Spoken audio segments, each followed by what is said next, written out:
al cierre del día, de la jornada, los temas relevantes y trascendentes para el debate y el análisis. Muy buenas noches, gracias por acompañarnos. Los saludamos a distancia y saludo esta noche a Enrique Quintana. Muy buenas noches. ¿Qué tal, Leo? Muy buenas noches. Buenas noches, Enrique. Un gusto estar en comunicación. Igualmente, Pablo Iriarte, un gusto. Buenas noches. ¿Qué tal, Leo, compañeros? Buenas noches. Muy buenas noches. Don Víctor Piz, un gusto. Gracias. Buenas noches. Gracias. Buenas noches a todos. Bueno, las últimas cifras que se dan a conocer acerca de la pandemia del coronavirus en México, hace muy pocos minutos superamos los 5,000 contagios y más de 300 decesos, ha dado a conocer la autoridad sanitaria hace muy pocos minutos a la hora de presentar el mapa del coronavirus en México. Importante decir, ya hablaremos de esto en un momento, pero se ha duplicado la cifra de decesos en 5 días apenas, de donde cerramos el jueves a donde estamos el día de hoy. Tenemos más del doble de defunciones en la República Mexicana, un dato importante a tomar en cuenta.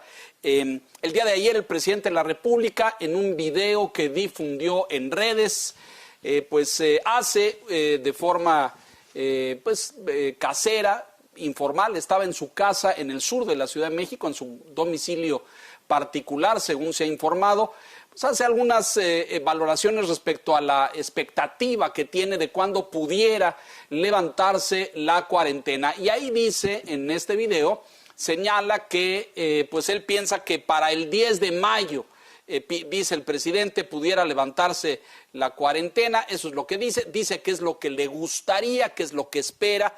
Sin embargo, esto pues contradice lo que ha dicho el doctor López-Gatell, quien afirma que los picos o los puntos más altos de contagio en México pudieran estarse, y de casos pudieran estarse presentando hacia el mes de junio. Eso es lo que ha dicho el doctor López-Gatell. El presidente aclaró en este video que él, por supuesto, le deja la decisión a los expertos, que las manos de esto la decisión está en manos de científicos y de los expertos en salud. Eso dijo el presidente el día de ayer, ya ha levantado una serie de reacciones.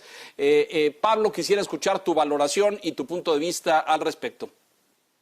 Sí, primero quisiera decir que tomemos con pinzas los números que nos están dando.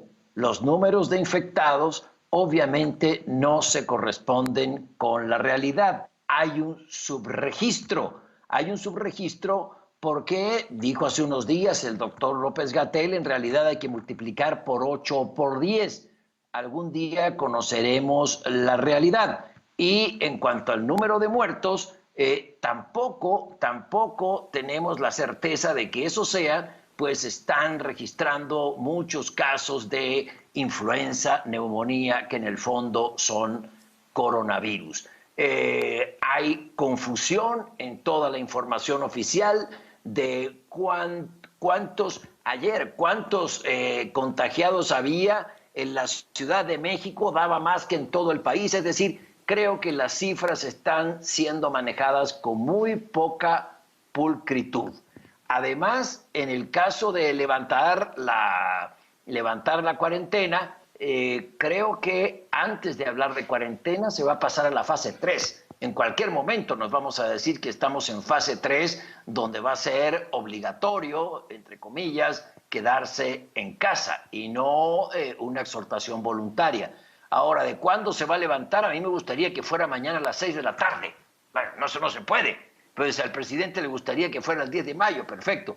Que hablen los científicos, que hablen con responsabilidad, atendiendo primero a la salud de la población y segundo a la necesidad que hay de salir a ganarse la vida. ¿Cuándo se pueden combinar estas dos cosas? Que nos lo diga la ciencia y no la política.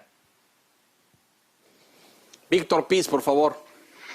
Sí, lo que dijo el presidente en el video que difundió en sus redes sociales ayer, hoy lo reitera. Él anuncia que el jueves va a presentar un informe en su conferencia mañanera, en donde sobre la base de las recomendaciones y de las sugerencias de los expertos, de los científicos, dijo, él presentaría un plan de cuál sería pues la apertura de la economía, digamos, el levantamiento del confinamiento, de las medidas de distanciamiento social. Él, pues como dice Pablo, tiene la idea o la confianza de que pudiera ser a partir del 10 de mayo en que gradualmente se pudieran ir quitando las restricciones, lo cual sinceramente se ve complicado porque efectivamente estamos a días, puede ser una semana, 2 semanas, en que oficialmente ya se declare la fase 3 de la epidemia aquí en México. Y hay que ver los datos, en realidad sí llama la atención lo que está pasando con la estadística de los casos en México. Yo me voy un poquito más atrás, Leonardo, porque el 23 de marzo es cuando inicia la jornada de la llamada Susana Distancia, y es cuando se da el punto de inflexión en los casos confirmados en México de contagios. Ese día teníamos 367 contagios. Hoy estamos sobre 5,000, estamos en 5,014, quiere decir que en cosa de 3 semanas se han multiplicado por 11 los casos confirmados, pero ciertamente hay que incorporar este factor que se contempla en el llamado método Centinela, factor de 8.2 por cada caso confirmado, lo cual nos pondría pues por arriba de los 40,000 casos oficiales. Y en el caso de las defunciones, pues también ahí no hay extrapolación, ahí son datos confirmados, pero a los que se están confirmando hoy, se están informando hoy 332 decesos, habría que confirmar o descartar decenas más. Hoy mismo lo dijeron en la conferencia de la tarde, que bueno, va a depender de los estudios finales, de los estudios clínicos finales que se hagan sobre esas defunciones para determinar si son muertes asociadas al COVID-19. Enrique, adelante, por favor. No hay sorpresa respecto al comportamiento tanto de casos como de muertes. Hay discusión a propósito del subregistro, una discusión que por cierto se ha dado prácticamente en todos lados. No hay un país en donde la población esté satisfecha respecto a la forma en que se están contabilizando tanto los contagiados como los fallecidos. Entonces, digamos que ¿qué es lo que ha pasado en países cuyo crecimiento de contagios empezó antes que en México? Uno, todavía no tienen fecha para salir de la cuarentena. Estoy hablando de casos como el de Italia, de España, o incluso en el caso de Estados Unidos, los casos como Nueva York, o en general el país completo. Entonces, visualizar el 10 de mayo realmente creo que es puro buen deseo. No va a ocurrir, no va a ser el 10 de mayo, eso tengámoslo por seguro. Segundo, no es que de un día para otro volvamos a salir a la calle como si nada. ¿Cuál es el país donde más se ha avanzado en el proceso de restablecimiento de la, entre comillas, normalidad? China. ¿Qué es lo que ha pasado en China? Ha habido un conjunto de restricciones que gradualmente se han ido levantando. Pero el tema es que no es que la gente va a volver a salir a la calle a partir de cierta fecha, sino que, por ejemplo, habrá algunas actividades que se permiten de nuevo. El transporte público nuevamente podrá realizarse a condición, que es el caso de China, de la presentación de un certificado de no estar contagiado. Y algo muy importante, Leonardo, y que es absolutamente contrario a lo que se ha hecho en México. Para regresar a la normalidad requerimos la aplicación de millones de pruebas. En los países donde se está pensando y se está planeando este regreso, uno de los pivotes es la aplicación de un número masivo de pruebas con objeto de asegurarse que la gente que va a salir a la calle o bien ya está inmune porque tuvo el virus y lo superó, o bien no está contagiada, es decir, no son portadores. Y en México el modelo que hemos seguido, este famoso modelo Centinela, es de una aplicación muy limitada de pruebas. Tendríamos que cambiar completamente el concepto, la estrategia de aplicación de pruebas para poder realmente pensar en un horizonte claro para poder terminar con la cuarentena. Creo que no tenemos todavía idea, no sabemos si va a ser en el curso de mayo, al final de mayo, en junio o más allá, simplemente porque en México el crecimiento diario de los nuevos casos es todavía cada día mayor y esto no permite visualizar todavía una fecha en el horizonte. Pues no la permite y es aventurado por completo ponerle un día, una fecha en el calendario cuando no hay sustento para ello. Dos datos agrego para la discusión rápidamente sobre el tema. Hoy se firma un acuerdo importante con hospitales privados en toda la República. El número total son 146 hospitales que se suman a este acuerdo con el gobierno para poner a disposición de las autoridades de salud pública 3,300 camas en unidades de cuidados intensivos, en terapia intensiva. Tener ahí ese enorme abasto es importante, 3,300 camas, ojalá y alcancen para atender a aquellos pacientes que necesiten cuidados intensivos. Se firmó en el Palacio Nacional, lo dio a conocer el canciller Ebrard, como sabemos el coordinador en el combate al virus, y esto se da a conocer cuando en contraste en el sector público, y lo someto a su consideración, siguen apareciendo quejas continuas de médicos y de autoridades de salud en distintos estados de la República. Está ahí un escándalo en Tijuana, hay otro en el Estado de México, una doctora en Naucalpan que ganó un amparo por parte de un juez para no ser forzada a atender COVID-19 porque tiene un hijo con una enfermedad particular, con rinitis, al que no quiere poner en riesgo en caso de que ella se vea contagiada. En fin, vemos expresiones en el sector público de médicos que insisten en no tener los insumos necesarios para detener la enfermedad. Víctor, si quieres arrancar tú, por favor. Sí, claro, este acuerdo es importante, pues según lo que se dijo esta mañana, pues es inédito, no hay precedente entre un acuerdo del sector público y sector privado. Esto le va a permitir liberar presión a los sistemas de salud públicos, al INSABI, al IMSS, al ISSSTE, porque pacientes que tenían cita programadas con estos institutos, pues los van a canalizar a los hospitales privados.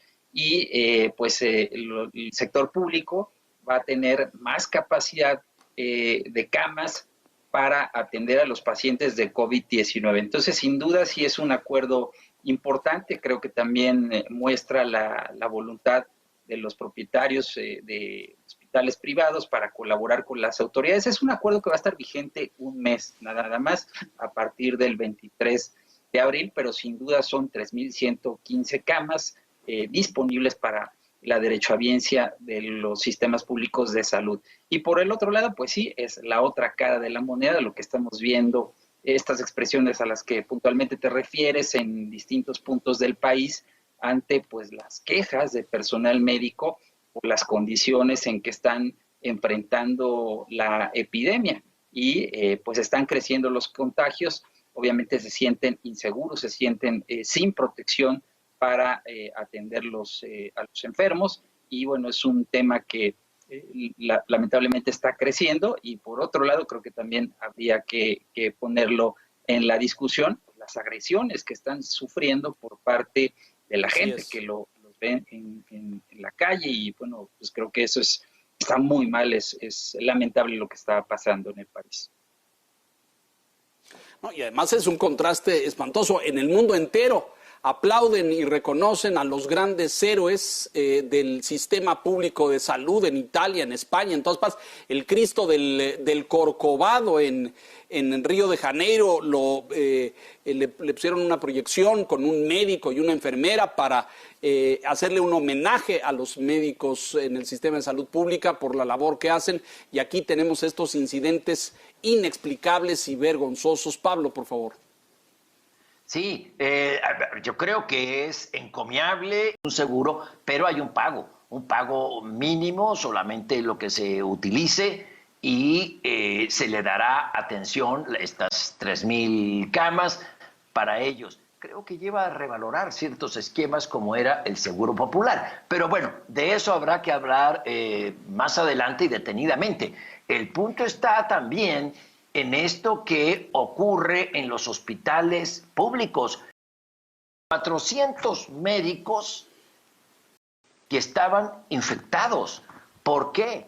Porque no estábamos preparados. Estos médicos están infectados y hay protestas en distintas partes del país porque no hay guantes, no hay cubrebocas, no hay los implementos necesarios para que un doctor, para que un médico, para que una enfermera, un paramédico puedan atender a una persona infectada de coronavirus. ¿A quiénes se está recurriendo? Y se recurre ahora muchísimo a los médicos residentes. ¿Saben cuánto gana un médico residente?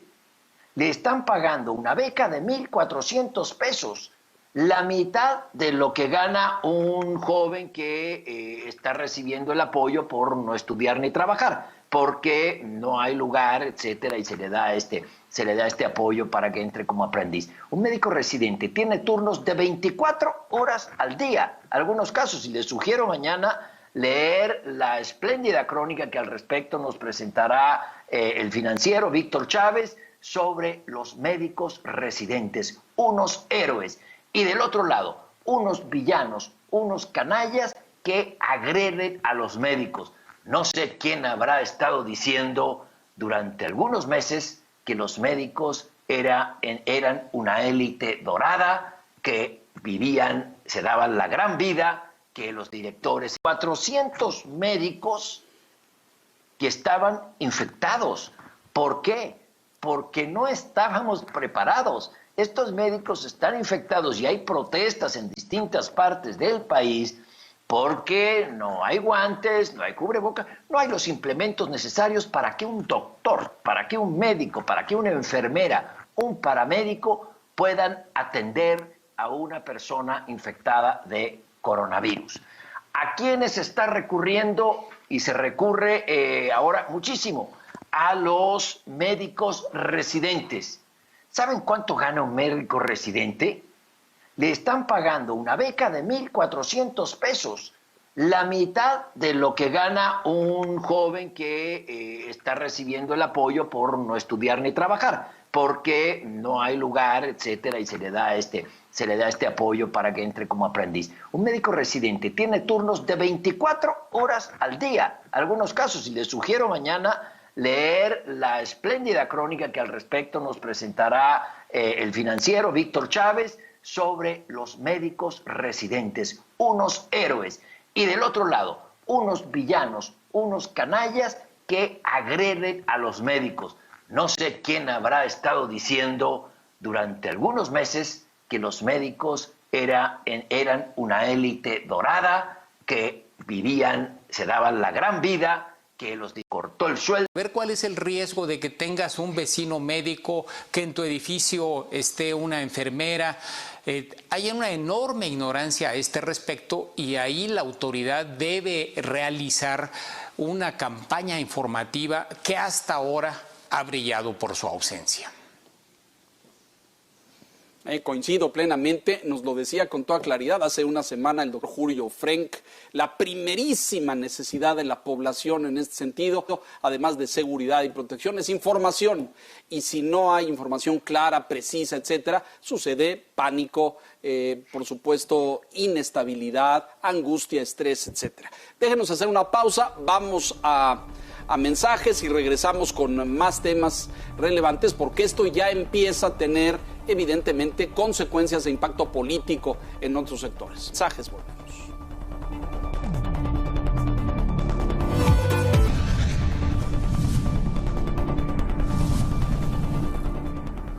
Estamos de regreso, gracias por continuar con nosotros. Le quiero presentar esta encuesta que realizó el Financiero Diario y que publicamos el día de hoy y que tiene que ver con la imagen de los partidos políticos, con su posicionamiento y aceptación por parte de la ciudadanía y, por supuesto, la del presidente de la República. Iniciamos con esta que tiene que ver con la imagen. Enrique, si quieres abordarla, por favor, pero esencialmente fíjese usted la gráfica y cómo tiene que ver con el posicionamiento y la imagen que la ciudadanía tiene de los partidos políticos y llama profundamente. Bueno, iniciamos con intención de voto. Primero es intención de voto, exactamente, y tiene que ver con, fíjese usted la caída que tiene Morena ahí, y que llama profundamente la atención porque estaba en niveles pues arriba de los 40 y cae hasta niveles de 18 puntos. Morena, el PAN parece ser como el gran ganador hasta el momento o en estos momentos de crisis de capitalizar intención de voto. Enrique, por favor. Creo que en realidad no hay ganador, Leonardo. Lo que hay es un gran perdedor que claramente es Morena. No hay que ir muy lejos. Apenas en el mes de enero, Morena tenía el 33% de la intención de voto contra 9% del PAN y 7% del PRI.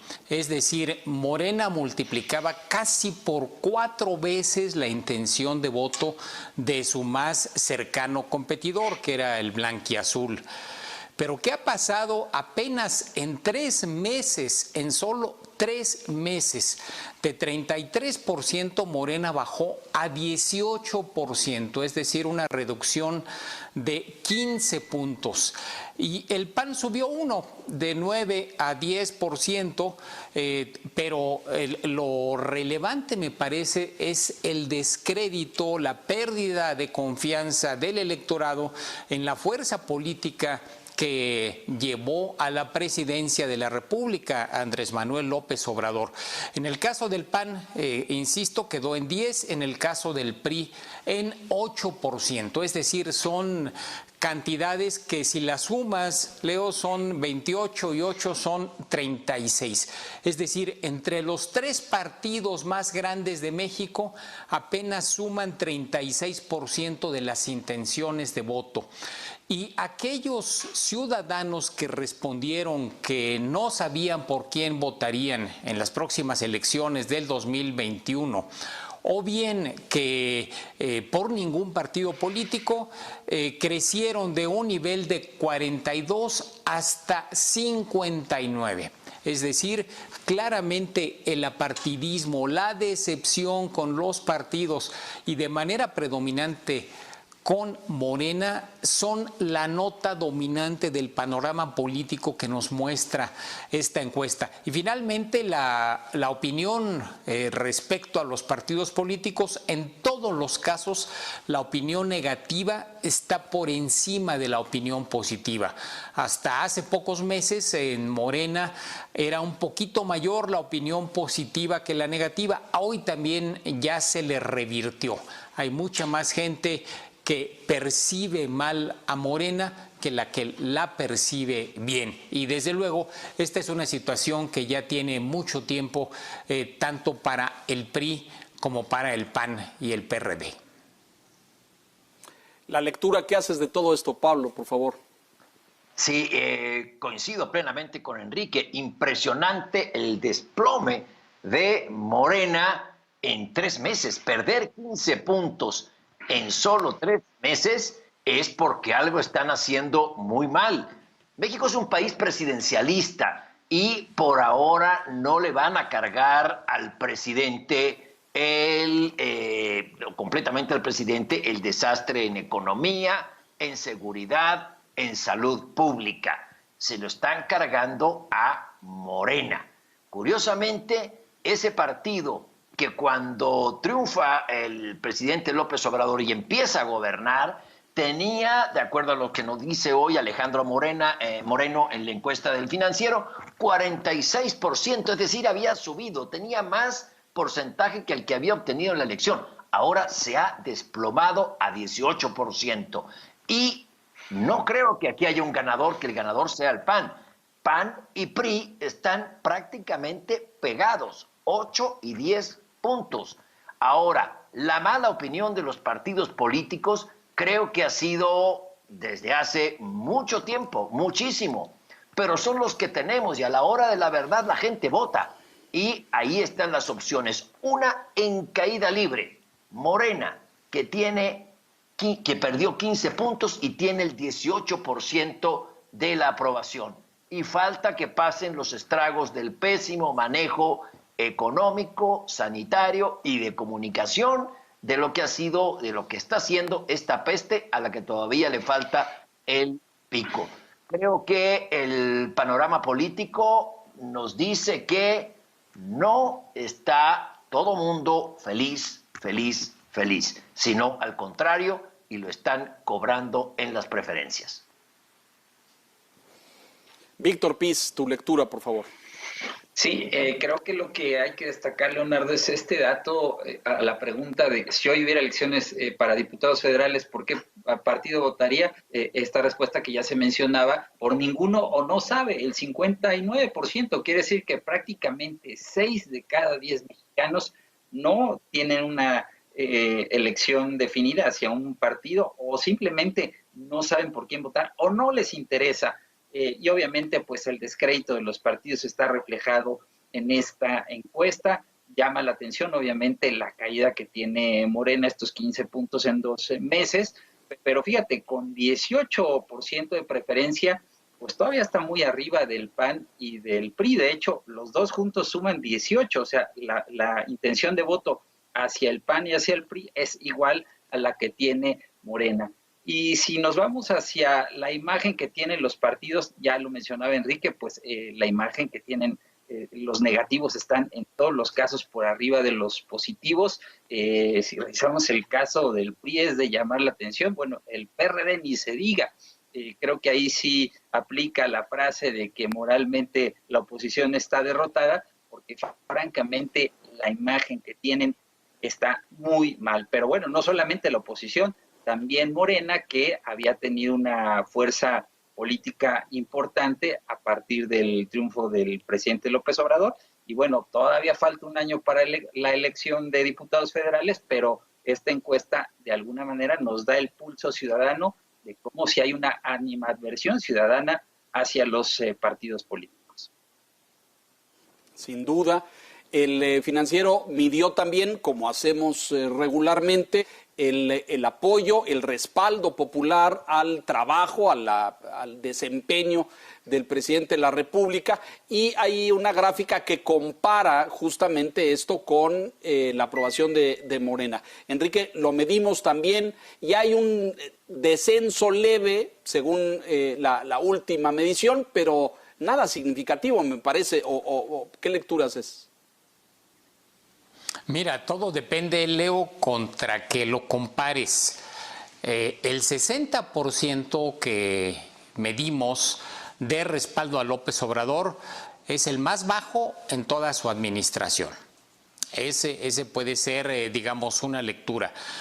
Otra lectura, la que él hizo públicamente durante su conferencia mañanera, es que por él votó el 53%. Y tiene un respaldo del 60%, es decir, 7 puntos por arriba del porcentaje de la votación que recibió.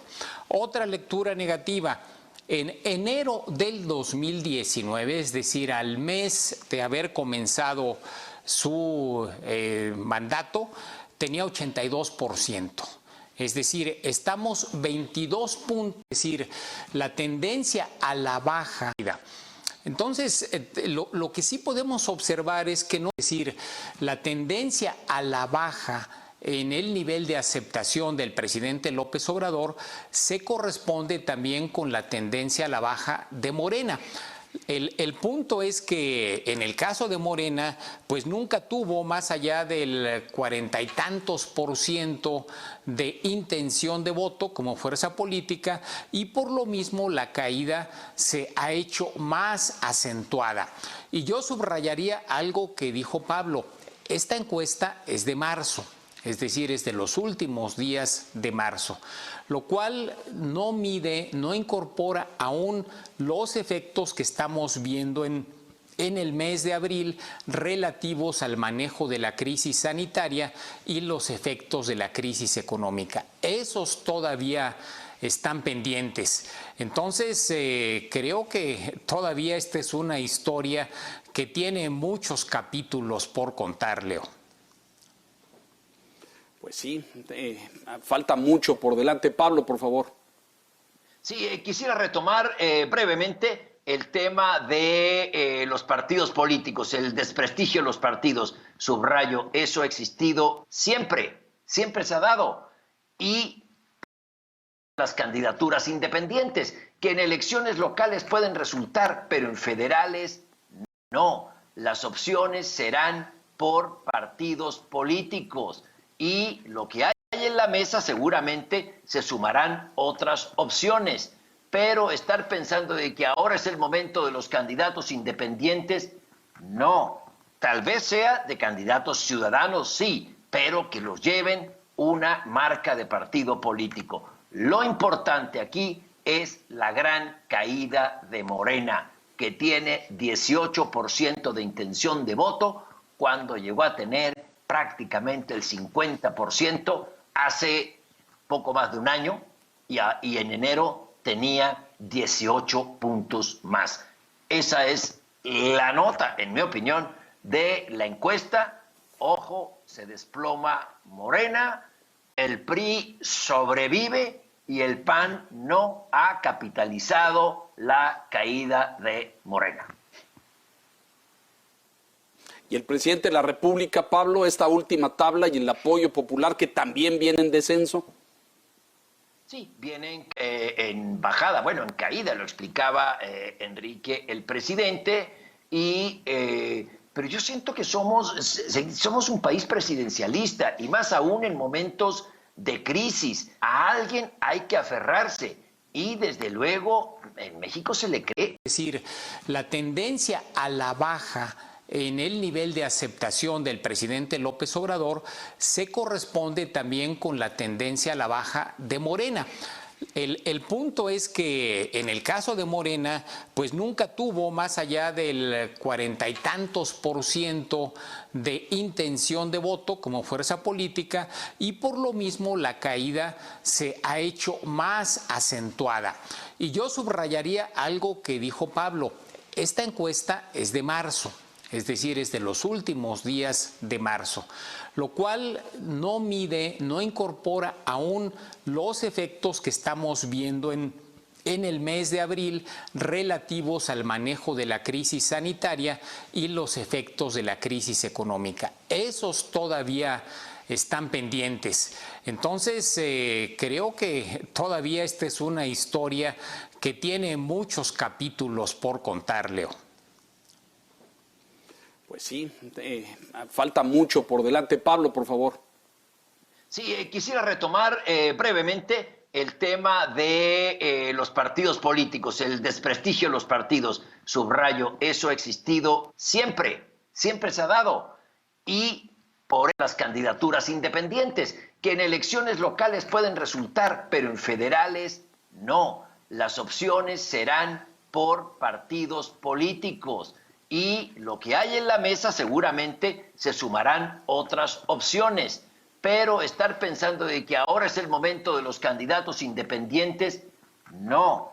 Tal vez sea de candidatos ciudadanos, sí, pero que los lleven una marca de partido político. Lo importante aquí es la gran caída de Morena, que tiene 18% de intención de voto cuando llegó a tener prácticamente el 50% hace poco más de un año y en enero tenía 18 puntos más. Esa es la nota, en mi opinión, de la encuesta. Ojo, se desploma Morena, el PRI sobrevive y el PAN no ha capitalizado la caída de Morena. Y el presidente de la República, Pablo, esta última tabla y el apoyo popular que en en bajada, bueno, en caída, lo explicaba Enrique, el presidente, pero yo siento que somos un país presidencialista, y más aún en momentos de crisis. Muchas participaciones federales, varios gobernadores, este tema de rediseñar, reconstruir el pacto fiscal en México. Hoy abordó el tema la Coparmex en voz de su presidente Gustavo de Hoyos, diciendo que si este pacto se rompe, si por lo menos 4 estados se retiran, se pondría en riesgo el país. Habló de Tamaulipas, Nuevo León, Coahuila y Jalisco. Enrique Quintana, ¿qué análisis haces de esto? Mucho ruido y pocas nueces, Leo. Cada vez que hay una problemática de recursos, aparecen algunos gobernadores que dicen: hay estados que se quedan con mucho y nos están regresando muy poco. De hecho, es un discurso muy usual de los gobiernos del norte, sean del PRI, del PAN, o ahora en el caso de Nuevo León de un independiente, o en el caso de Jalisco de Movimiento Ciudadano. La realidad es que el pacto fiscal que tenemos, que sí tiene muchas deformaciones, ha generado gobiernos estatales y gobiernos municipales comodinos, es decir, que están acostumbrados a estirar la mano para recibir recursos de la federación, pero que no han construido capacidades locales para recaudar. En el año 2000... Muchas participaciones federales, varios gobernadores externaron su incomodidad, particularmente un mensaje muy tema de rediseñar, reconstruir el pacto fiscal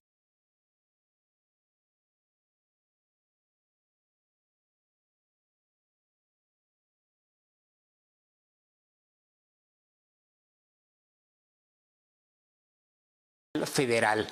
Y la realidad es que nunca se llegó a ningún acuerdo, porque los gobiernos estatales quieren más recursos, pero no los costos políticos de cobrar.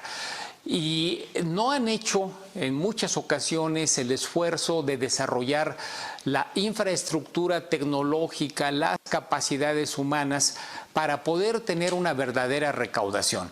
Entonces, creo que es un discurso que es fundamentalmente político partidista, inscrito en esta sensación de inequidad, en la crisis que estamos viviendo. Pero mi percepción es que no va a ningún lado. Nos vamos a quedar con fuegos de artificio, con estas declaraciones, pero nada sustantivo. Y además me parece, Enrique, que es un poco tramposo el aumento, porque todos los estados reciben mucho más de la federación o de las participaciones de la federación de lo que contribuyen a la recaudación, por esto justo que tú decías. La incapacidad de recaudar a nivel local y de no correr con el costo político que significa cobrar impuestos. Pablo, por favor. Sí, creo que la actitud de estos gobernadores deriva en buena medida de la presión de organismos empresariales, y cuando digo organismos empresariales no me refiero a estos señores gordos con sombrero de copa, no, sino al que tiene una pastelería, al que tiene una tintorería, al que tiene una sastrería.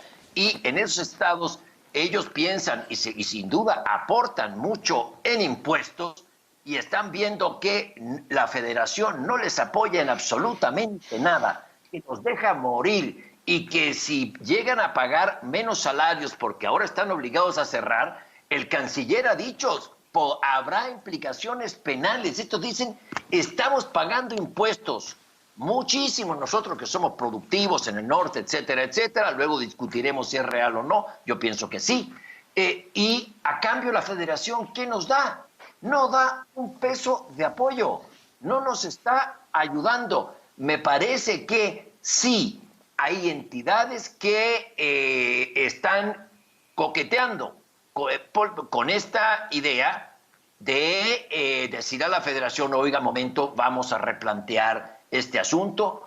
Mira lo que acaba de decir el alcalde de San Pedro Garza García, no me recuerdo su nombre, es uno de los municipios más prósperos del país. Dijo textualmente en un tuit: en Nuevo León siempre hemos sido solidarios frente a México. Textual, Nuevo León frente a México. Es decir, estos regionalismos acendrados se están agudizando. ¿Por qué? Porque pagan impuestos y los impuestos están yendo a un Tren Maya absolutamente inútil, a pagar un aeropuerto que no vamos a usar, Texcoco, a pagar por otro aeropuerto que difícilmente va a servir. Se están yendo esos impuestos incluso a programas sociales clientelares que abarcan a una menor población que las que se abarcaba hace unos meses. Eso se está yendo a Petróleos Mexicanos, a financiar una refinería que por ahora no nos sirve. Es decir, creo que hay mucho de razón en cuestionar la forma en que se está gastando. Y se llega al extremo de decir: gobierno estatal presiona a la federación porque no me gusta estar pagando impuestos para disparates, mientras a mí no me apoyan con un peso para mantener mi nómina. Víctor Piz, por favor.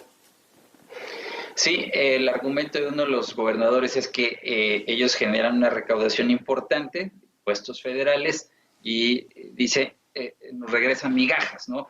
Fue la expresión que se utilizó. Pero bueno, esto es resultado del sistema de coordinación fiscal que existe en el país desde 1980. Ya lo decía Enrique, en el gobierno de Fox hubo una convención nacional hacendaria. Y sí, es cierto, pero también hay que decir que los gobiernos locales en muchos casos no han ejercido todas las potestades tributarias que tienen, y no lo han hecho porque no quieren incurrir en el costo político. Entonces se deja la recaudación a la federación y muchas entidades, diría todas, los recursos que reciben vía participaciones y aportaciones de la federación son su principal fuente de ingresos. Entonces sí hay una dependencia muy, muy grande de los recursos de la federación. Creo, sin embargo, que el tema sin duda es interesante. Alfonso Ramírez Cuéllar, quien ahora es el dirigente nacional de Morena, él tenía la idea, siendo diputado federal, que bueno, lo es, pero con licencia, él, como sabemos, era presidente de la Comisión de Presupuesto, convocar a una nueva convención nacional hacendaria para revisar el pacto fiscal federal. Y creo que estas expresiones que estamos viendo de los gobernadores, de algunos gobernadores, no de todos, pero sí de los que han manifestado su inconformidad, pues abre la puerta para plantear, una vez que pase obviamente la emergencia sanitaria, para plantear en un futuro, quizás el próximo año, llegar a una nueva Convención Nacional Hacendaria en donde se revisen estos temas. Y creo que sí va a ser necesario que se vayan revisando también y ajustando las fórmulas de distribución de recursos de la federación hacia los estados, porque lo mismo pasa de la federación hacia los estados que de los estados hacia los municipios. Es una cadenita. Sí, claro. Y aquí nadie recauda excepto la federación y luego extienden la mano. Pero yo no sé si, como decía Enrique, si esto en el momento político y de crisis, de salud económica en el que nos encontramos pueda suceder. Vamos a una pausa, si nos permiten todos ustedes, vamos rápidamente a mensajes y regresamos con más al cierre.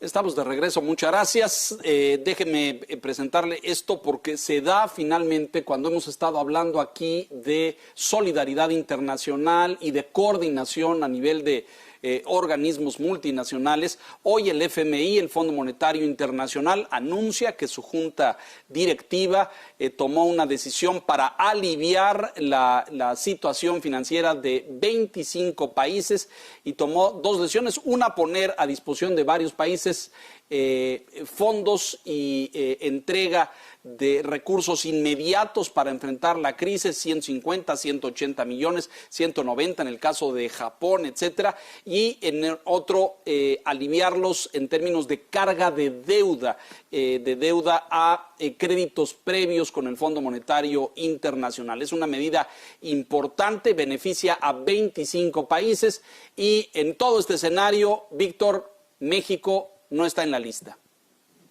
México no está en la lista, Leonardo. Sin duda se requieren intervenciones de los organismos multilaterales como el FMI, que por cierto mañana da a conocer su panorama económico mundial, en donde ya presentará una actualización de los escenarios económicos para el mundo, para las regiones, y pues los datos que va a presentar no son nada buenos. No está México porque México no tiene una situación en extrema o delicada como otros países. Hay que recordar que incluso México tiene una línea de crédito contingente con el Fondo Monetario Internacional que se renovó el año pasado. Son alrededor de 60,000 millones de dólares que México tiene a disposición si es que el gobierno decide hacer uso de esos recursos. Entonces, estas medidas que se están anunciando hoy son para países que tienen problemas de deuda, que tienen, pues sí, necesidad de recursos, de organismos multilaterales como el Fondo Monetario Internacional, que no es el caso de México. México tiene, sí, su propio blindaje, es decir, tiene reservas internacionales por más de 185,000 millones de dólares, más los recursos que mencionaba de la línea de crédito contingente del FMI, y bueno, lo que ha faltado es una respuesta de política fiscal por parte del gobierno federal, que se ha negado a dar, pero bueno, se espera que se anuncien medidas en los próximos días. Y será interesante, subrayo, conocer mañana el informe que presente el FMI, porque dará una valoración del deterioro económico que está teniendo ya el impacto del COVID sobre las economías y cuál es la perspectiva para el resto del año. Así es, vamos a estar pendientes de ese reporte, de ese informe y qué dice el Fondo de la Recesión Mundial. Enrique, ¿cómo quedó finalmente el capítulo de la OPEP y el rol de México? Finalmente se logró el acuerdo, Estados Unidos salió en nuestro rescate, no tenemos muy claro a cambio de qué y bajo qué condiciones, pero finalmente el acuerdo le dio un empujoncito hoy a la cotización de la mezcla mexicana en petróleo en mercados internacionales, que subió pues casi nada, 3%, pero ¿cómo quedamos con todo esto? Pues quedamos con muy mala imagen ante la OPEP, que al final, después de una larga negociación el domingo por la tarde, ayer por la tarde, dio a conocer el comunicado donde no hizo el recorte de 10 millones de barriles como se pretendía, sino de 9.7. Esos 300,000 son los que no recortó México. La OPEP no reconoce explícitamente la cooperación de Estados Unidos para recortar producción en lugar de México. Y la razón es muy simple. Estados Unidos no es un país como los otros que forman parte, ya sea de la OPEP o de los países que están alrededor de ella, que tenga una empresa estatal o que tenga regulaciones para poder dictar a las empresas privadas recortes obligatorios en la producción. Lo que el señor Trump le dijo en las negociaciones a los árabes y a los rusos, que son los principales actores en este mercado, es que de modo natural, al caerse el precio, muchos de los jugadores en estados como Texas o Luisiana han tenido que salirse del mercado. Ya no están produciendo petróleo porque ya no es negocio. Entonces, de modo automático se está reduciendo la producción de crudo de los Estados Unidos. Y las estimaciones que tienen por esta reducción automática es que va a haber un recorte mucho más significativo incluso que estos 300,000 barriles que le faltaron a México. Creo que no sabemos todavía, Leo, ni cuánto nos va a costar esta situación de no aceptación de las las condiciones de la OPEP. No sabemos si nos van a admitir en próximas negociaciones, ni tampoco sabemos bien a bien, en el caso de los Estados Unidos, a qué nos obligamos por la intención del presidente Trump de echarnos la mano, ya fuera en el recorte petrolero o por lo menos en la negociación con los países árabes y con Rusia. Así que una circunstancia todavía de muchas interrogantes y donde lo que sí está claro, Leo, es que el precio se va a ir para arriba solamente hasta el momento en el cual las economías empiecen a recuperarse. De manera señalada, China, que es el principal comprador de petróleo del mundo, se necesita la reactivación de la economía china para poder otra vez generar una demanda que permita que el precio suba como lo teníamos hace algunas semanas. Para puntualizar ahí, Enrique, solamente, entonces, Estados Unidos sí puso los 250,000 barriles diarios que ofreció para suplir el recorte que el gobierno mexicano se negó a hacer, ¿o finalmente ya no los puso? No hay manera de que los ponga porque Estados Unidos no se compromete a ninguna cifra de recorte.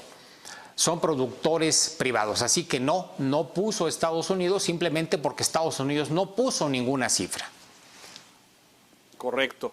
Pablo Iriart, tu lectura de todo esto y del papel de México en este incidente. Sí, creo que faltan explicaciones porque aquí hay algo grave. Primero, hay una mentira. Se dice, Estados Unidos va a poner los 300,000 barriles que nosotros no pudimos poner. Y Trump dice, sí, luego se los voy a cobrar de alguna manera. Señores, no. El acuerdo de la OPEP era por 10 millones de barriles diarios y fue por 9,700,000 barriles. Es decir, dan por descontado que esos 300,000 barriles que le tocaban bajar a México no los va a bajar ni los pondrá Estados Unidos porque no tiene. Estados Unidos tiene una reserva estratégica que compra y a veces cuando le conviene vende, pero no produce una gota de petróleo. Y segundo, lo que sucedió fue que Estados Unidos presionó a Arabia Saudita, a su aliado militar más importante en Oriente Medio, impresentable, pero su aliado militar en Oriente Medio, para que dejen de estar cargándole la mano a México y ya cierren ese acuerdo en 9,700,000. Ahí hay un punto importante que nos deben explicar. ¿Qué le dimos a Donald Trump para que presione a su aliado militar, incluso como lo señalan algunos medios internacionales, con cortar la ayuda militar a Arabia Saudita si no dejaban de presionar al presidente de México en que recortara 400,000 barriles? Que nos expliquen qué le dimos a cambio a Trump. Y segundo, es antieconómico. Ya se explicaba hace unos momentos, hasta las grandes compañías privadas están recortando, su producción y sus planes de expansión. Y aquí le vamos a meter miles de millones de dólares a seguir explorando y a seguir desarrollando campos cuando se trabaja en muchos de ellos con pérdidas. Es decir, hay algo oculto y además el resultado me parece dañino para México. Víctor, además aquí hay otro elemento adicional porque Donald Trump hoy anunció que el interés o el objetivo de la OPEP es llegar hasta 20 millones de reducción, cuando la meta anunciada en las negociaciones de la semana pasada era de 10 millones, que como han dicho ya Enrique y Pablo, no se alcanzó por la negativa mexicana y llegamos solo a 9.7 millones de barriles por día. Víctor. Sí, lo que está pasando en el mercado, Leonardo, es que hoy, de hecho, ayer vimos la reacción de los precios del petróleo, fue en principio positiva, sí tuvieron una alza importante, sólida, pero ya en el balance, por ejemplo, cierre de este lunes con respecto al cierre previo, pues finalmente el incremento termina siendo marginal y en buena medida es por la lectura que hace el mercado, que esta reducción en la producción de petróleo, que será de 9.7 millones de barriles durante 2 meses, a partir de mayo, va a ser insuficiente para compensar la caída en la demanda del crudo. Es decir, la caída en la demanda va a ser mucho mayor que el recorte en la oferta. Entonces, eso no alcanza a compensar el mercado y justo eso es lo que está viendo el mercado en esta jornada de lunes. Por eso es que los precios están reaccionando con cierta timidez. Entonces, pues sí, se habla de esta posibilidad de hacer un recorte hacia los 20 millones de barriles todavía, con la expectativa de que, bueno, eso sea pues lo que requiere el mercado para que los precios finalmente logren recuperarse. Nada más hay que tener presente, Leonardo, que justo hace un año, en abril, los precios del petróleo estaban sobre $60. Es decir, lo que han perdido, pues sí, ha sido muy significativo y para recuperar ese trecho, pues francamente falta mucho y no sé si los recortes que se están anunciando sean la salida. Pues sí, y lo tendremos que ir viendo hacia adelante. Ya no nos alcanza el tiempo para evaluar esta discrepancia, esta diferencia grave entre el precio del barril de petróleo mexicano en el presupuesto, que está por el orden de los 49, si no me equivoco. Hoy estamos en el orden de los 16, 17 dólares por barril, y las garantías no alcanzan para cubrir todo, pero bueno, ya lo evaluaremos en los siguientes días. Enrique Quintana, gracias, buenas noches. Pablo Iriart, gracias, buenas noches. Buenas noches. Víctor Piz, gracias por tu conexión. Gracias. Muchas gracias a todos y gracias a usted, por gentileza de su atención esta noche. No se despegue, mucho más aquí en El Financiero Bloomberg a continuación. Gracias, buenas noches.